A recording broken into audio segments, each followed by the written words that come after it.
पुरुषोत्तम मास महात्म्य कथा छठा अध्याय। नारद जी बोले, भगवान गोलोक में जाकर क्या करते हैं? हे पाप रहित, मुझ श्रोता के ऊपर कृपा करके कहिए।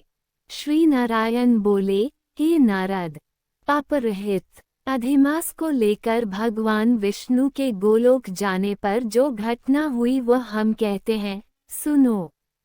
उस गोलोक के अंदर मणियों के खंभों से सुशोभित सुंदर पुरुषोत्तम के धाम को दूर से भगवान विष्णु देखते हैं।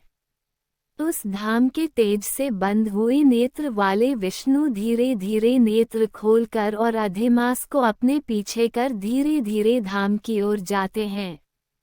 अधिमास के साथ भगवान के मंदिर के पास जाकर विष्णु अत्यंत प्रसन्न हुए और उठकर खड़े हुए द्वारपालों से अभिनंदित भगवान विष्णु पुरुषोत्तम भगवान की शोभा से आनंदित होकर धीरे धीरे मंदिर में गए और भीतर जाकर शीघ्र ही श्री पुरुषोत्तम कृष्ण को नमस्कार करते हैं। गोपियों के मंडल के मध्य में रत्नमय सिंहासन पर बैठे हुए कृष्ण को नमस्कार कर पास में खड़े होकर विष्णु बोले।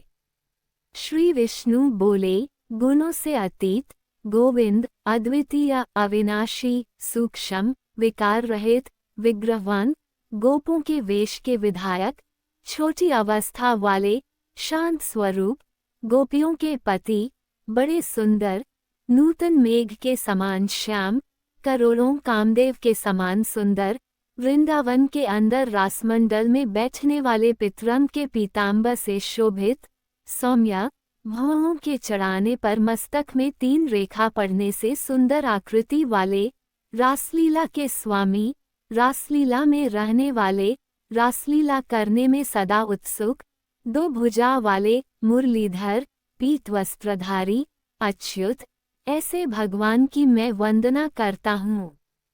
इस प्रकार स्तुति करके भगवान श्री कृष्ण को नमस्कार कर पार्षदों द्वारा सत्कृत विष्णु रत्नत सिंहासन पर कृष्ण की आज्ञा से बैठे। श्री नारायण बोले, ये विष्णु का किया हुआ स्तोत्र प्रातःकाल उठकर जो पढ़ता है उसके समस्त पाप नाश हो जाते हैं और अनिष्ट स्वप्न भी अच्छे फल को देते हैं, और पुत्रा पौत्रादि को बढ़ाने वाली भक्ति श्री गोविंद में होती है। अकीर्ति का नाश होकर सत्कीर्ति की वृद्धि होती है। भगवान विष्णु बैठ गए और कृष्ण के आगे कांपते हुए अधिमास को कृष्ण के चरण कमलों में नमन कराते हैं। तब श्री कृष्ण ने विष्णु से पूछा कि यह कौन है, कहाँ से यहाँ आया है, क्यों रोता है? इस गोलोक में तो कोई भी दैखभागी होता नहीं है। इस गोलोक में रहने वाले तो सर्वदा आनंद में मग्न रहते हैं। ये लोग तो स्वप्न में भी दुष्टवार्ता या दैखभरा समाचार सुनते ही नहीं। अतः हे विष्णु, ये क्यों कांपता है और आंखों से आंसू बहाता दुखित हमारे सम्मुख किस लिए खड़ा है? श्री नारायण बोले, नवीन मेघ के समान श्याम सुंदर, गोलोक के नाथ का वचन सुन।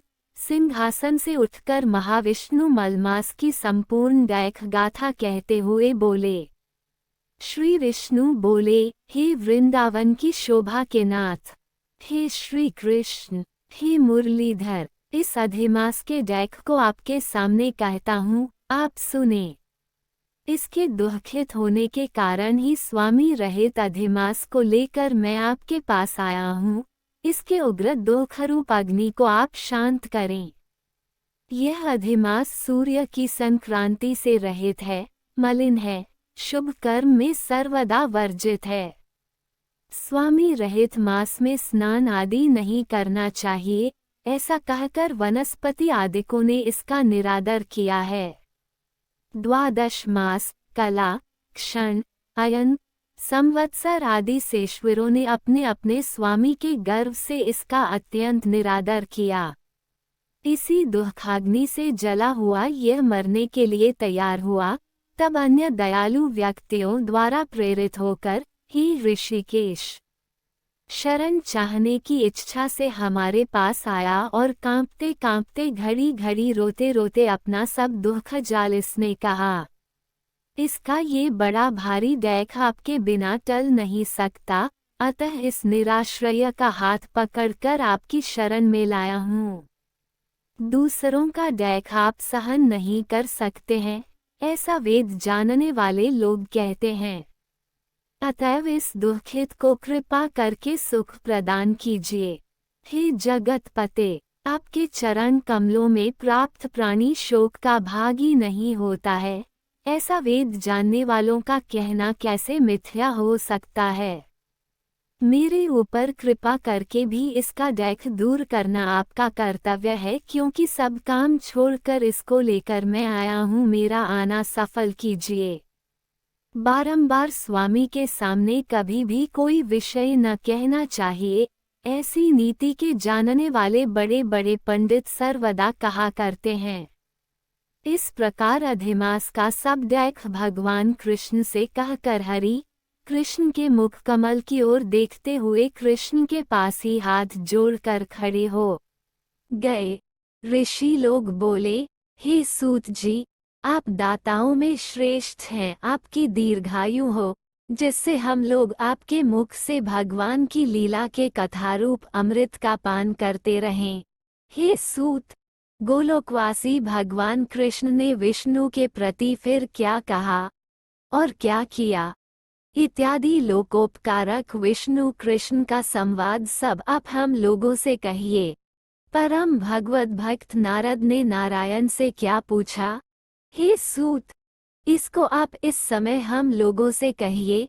नारद के प्रति कहा हुआ भगवान का वचन तपस्वियों के लिए परम औषध है। इति श्री बृहन्नारदीय पुरुषोत्तममास महात्म्ये षष्ठोऽध्यायः 6 हरि शरणम। यह वीडियो यहीं पर समाप्त होता है।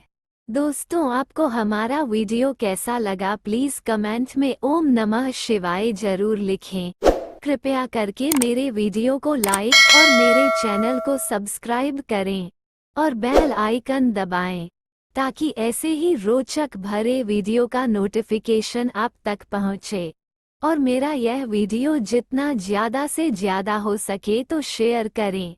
ओम नमः शिवाय।